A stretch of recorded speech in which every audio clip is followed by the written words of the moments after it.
Should BYU move on from its offensive coordinator, say au revoir, and just start over after a season where the team averaged 23 points per game? I don't think so. I don't think so yet, at least. I think A-Rod's tenure at BYU isn't quite wrapped up. Aaron Roderick has been there long enough. The old Utah guy has been there long enough now with enough success. I mean, he was at the forefront of the offense when Jeff Grimes was coaching at BYU. He was calling the shots in almost every way by the end of Jeff Grimes' last season at BYU, and has shown in the past that he's a good offensive coordinator. Now, look, he did not adjust well enough this year. He did not adjust well enough to the Power 5, did not adjust well enough to getting beat down, game in and game out. There was no rebound for BYU, at least from a win standpoint. You could argue that BYU had more competitive games down the stretch, and they did, but you don't get bonus points for competitive games. You don't get like you tried hard and you got close. There are no brownie points, no moral victories for Big 12 teams at the end of the season, especially when you missed a bowl game and looked that bad down the stretch. Even when BYU was winning, it wasn't the offense. The run game was dismal. It was so bad. I saw it with my own two eyes. It was so bad that part of that, offensive line, Darryl Funk, gone. Steve Clark, the tight end coach, gone. And there are some players who are not exactly excited with Steve Clark being gone. And it's odd to think the tight end coach might have been an issue, right? The tight end coach wasn't getting it done. Don't see a lot of that, right? But I'm going to give A-Rod another season. I'm probably a little more pessimistic on this one than some BYU fans. Having seen the way the offense progressed this year, look, UCF didn't have a lot of struggles. Gus Malzahn helped that offense click a majority of the season, no matter if it was John Rice Plumlee or Timmy McClain. You can't give me quarterback excuses if you're BYU. You can't give me that Keaton Slovis was not the USC Keaton Slovis. I think he was better than Pitt Keaton Slovis at a lot of times. You had to put the entire game on his shoulders because the run game was so bad. Whose fault is that? Aaron Roderick. And every team in the Big 12 dealt with quarterback issues, guys going down and needing their backups to come in and play. Retzloff by the end of the season was a lot better, sure, but the offense just wasn't good enough at all this year for BYU. It was not standard in the Big 12.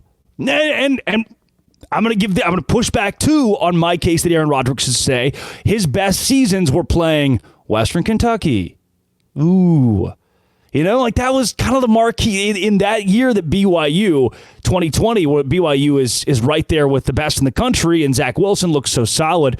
The level of competition that BYU is playing is just not on par with what you get in the Big 12.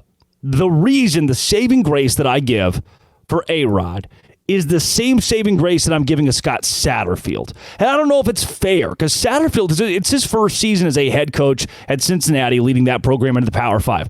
A-Rod has been at BYU. He's been at BYU. It's just the adjustment of moving a team from the Group of 5 level to the Power 5 level is tough, and that's where I give him grace. Houston didn't give Dana Holgorsen grace with that. They fired him, and he's the head coach, much less the OC. But you've already seen Kalani Sitake does a really good job of putting person over program. And when that's to the detriment of the team and starts hurting you and you're not winning games because of that, it's a problem. I don't think we're there yet with Aaron Roderick. But I am putting, in my mind, he is squarely on the hot seat next season. Next year is look, you fired a couple guys from your staff, from the offensive staff individually. Now you have to win. It can't be you fired some guys to change and make things better, and they didn't get any better. They stayed stagnant. They got a little bit worse, even a little bit better. At that point, you have to move on to somebody who can get it done at the Power 5 level for BYU. He didn't do that this year. I saw with my own two eyes, there were a lot of times where the defense wasn't necessarily the problem, where the offense would turn the ball over. They give the ball away to where opposing offenses start in plus territory. There were times where things stalled so often offensively, 3 and out, turnovers, where the defense we were just out there. The offense put the defense in a tough spot for BYU, and the defense that I saw from the Cougars was so solid in that Cincinnati game. I know that you dealt with injuries on both sides, but I pointed A-Rod as a guy that has to prove it next year, and if he doesn't, then he's done. Keep him. I think keep him. And that's a lot. I'm not usually the trust it guy. When I say, hire or fire in college football, I like to pull the trigger. If this guy's not working, get rid of him. The faster you get rid of him, the faster you can win, the faster you can reset. But with A-Rod, I'm going to hold. I'm going to net neutral hold. We'll see what happens.